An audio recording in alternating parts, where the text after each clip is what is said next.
So hello friends, welcome to the channel at Rider AK। आज हम फिर से लौट आए हैं अपनी अधूरी स्टोरी को लेके, जो कि छलावे का स्टोरी मैंने अपने चैनल पर डाला है। उसमें बहुत ही ज़्यादा अच्छा रिस्पांस आया, इसलिए मैं उसका पार्ट 2 बना रहा हूँ। सो इस वीडियो को भी आप लोग एंड तक देखें और बहुत ज़्यादा से ज़्यादा सपोर्ट करें और शेयर करें। तो चलिए शुरू करते हैं। तो फिर ये कहानी जाती है सबसे पहले राहुल की तरफ। राहुल, जो कि उसके पिताजी के बोले हुए शब्दों के बाद इस रहस्य का पता लगाना चाहता था, तो वो सीधा गया चलते चलते एक महामुनिवर के पास। उनके पास बहुत ही ज़्यादा ज्ञान था और उन्हीं के वंशज ने इस गांव को श्राप दिया था कि यहाँ के लोग जो भी विश्वास नहीं करते हैं, उनके मुनि ऋषि को बहुत ही ज़्यादा बदनाम किया था, जिन्होंने वही यहाँ पर वैसे करके घूमते हैं और लोगों का शिकार करते हैं। फिर राहुल पहुँचता है उन ऋषि के पास, ऋषि मुनि को पूछता है कि ऋषिवर, ये क्या हो रहा है और इस गांव को ये श्राप कैसे लगा, कैसे क्या।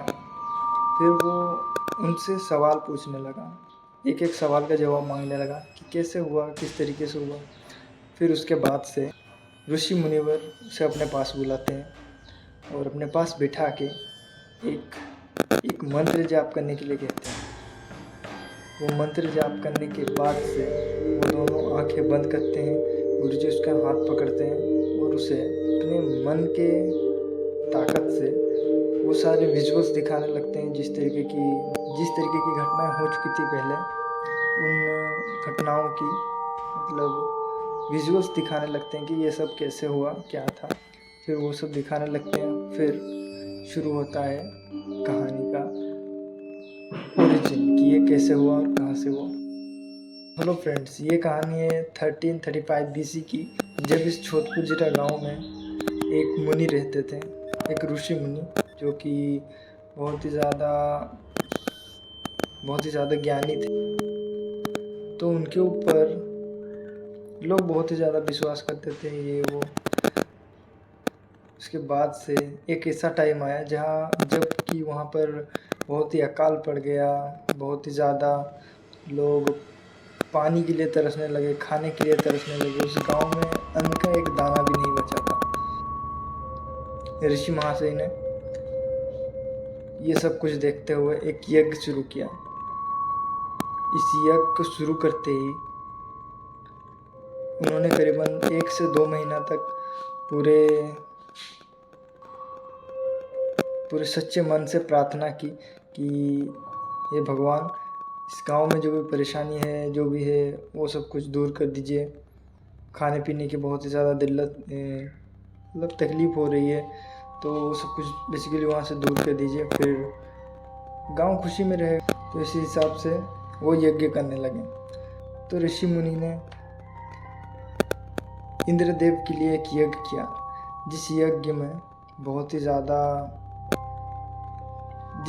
को देख के इंद्रदेव बहुत ही ज़्यादा प्रसन्न हुए और उसके बाद से उस गांव में बारिश होने लगी। फिर पेड़ पौधे उगने लगे, खाने पीने के सामान आने लगे। तो उसे देख के इंद्रदेव बहुत ही ज़्यादा प्रसन्न हुए और ऋषि मुनि को कहा, मेरे भक्त, आपको जो भी मांगना है वो आप मांग सकते हैं। तो ऋषि जी ने मांगा कि इस गांव में बहुत ही ज़्यादा तकलीफ़ हो रही है, पानी के लिए, खाने के लिए, अन्न का एक दाना भी नहीं बचा है, कहीं कोई खेती नहीं हो रही है। तो उसके लिए उन्होंने उनसे कुछ वरदान मांगे और उस हिसाब से वहाँ पे बारिश होने लगी, खाने की दिल्लत ख़त्म हो गई, सब कुछ हो गया।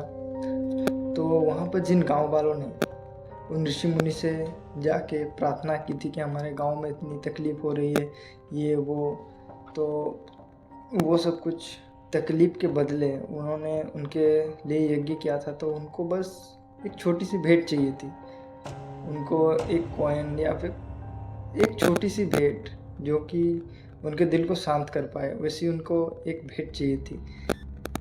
उन्होंने कहा था, जब भी मैं यज्ञ पूरा करके समाप्त करूं तो मुझे एक भेंट दीजिएगा, मतलब एक भेंट दे देना, ताकि मेरे दिल को तसल्ली हो कि मैंने ये जो कुछ भी किया है वो आपके अच्छे के लिए किया है। तो फिर गांव वाले जो कि बहुत ही ज़्यादा मतलब क्या कह सकते हैं, मतलब कुछ अलग टाइप के थे यार वो लोग। उन्होंने उनको कहा तो था, फिर ना ही उन्होंने उनको भेंट दिया और ना ही उन पर कुछ विश्वास किया। तो वही देख के ऋषि मुनि बहुत ज़्यादा क्रोधित हुए और उन लोगों ने भी उनसे कहा कि ऊपर वाला अगर नहीं चाहता तो बारिश भी नहीं होती, कुछ भी नहीं होता, तो इसमें तुम्हारा क्या लेन देन है। तो ऋषि मुनि ये सुन के बहुत ही ज़्यादा गुस्सा हो गए। फिर उन्होंने इन गांव के लोगों को एक श्राप दिया, कहा कि तुम सब ने आज मेरे साथ ये जो गंदा दुर्व्यवहार किया है और मुझे इस तरीके से जलील किया है, मैंने तुम्हारे लिए इतना कुछ किया। यही देख के तो इसके लिए उन पे 2 चेहरे हो गए। मुनि ने उन्हें अभिशाप दिया कि तुम लोगों ने आज मेरे साथ ऐसा किया है, तुम आगे चल के किसी और के साथ भी ऐसा कर सकते हो। ऋषि मुनि ने क्रोध में आके उन्हें एक अभिशाप दिया कि यहाँ पे इस गांव में जितने भी लोग मुझे आके भेंट चढ़ाएंगे वो तो बच जाएंगे, और जो मुझे कुछ ना दे पाए, अगर वो मुझे कुछ ना दे पाए तो उन्हें मेरा अभिशाप लगेगा और वो सालों साल यूं ही रात को भटकते रहेंगे यहाँ पे इस गांव में। तो वही देख के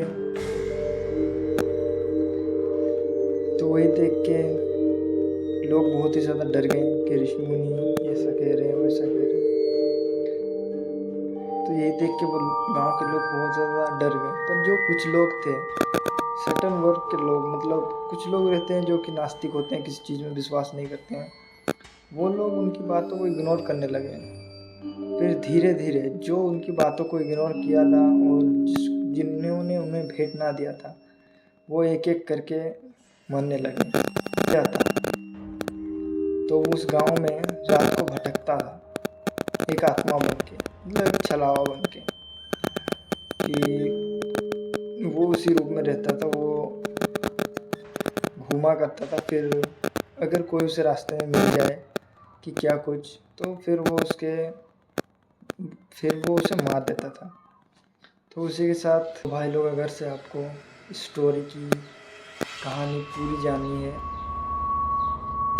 तो भाई लोग इस कहानी का एंड कैसे हुआ, अगर वो आपको जानना है तो आपको पार्ट 3 देखना पड़ेगा। और इस वीडियो को जितना ज़्यादा आप लोग शेयर करेंगे उतना ही मोटिवेशन हमें मिलेगा और मैं इसके पार्ट 3 लेके भी आऊँगा।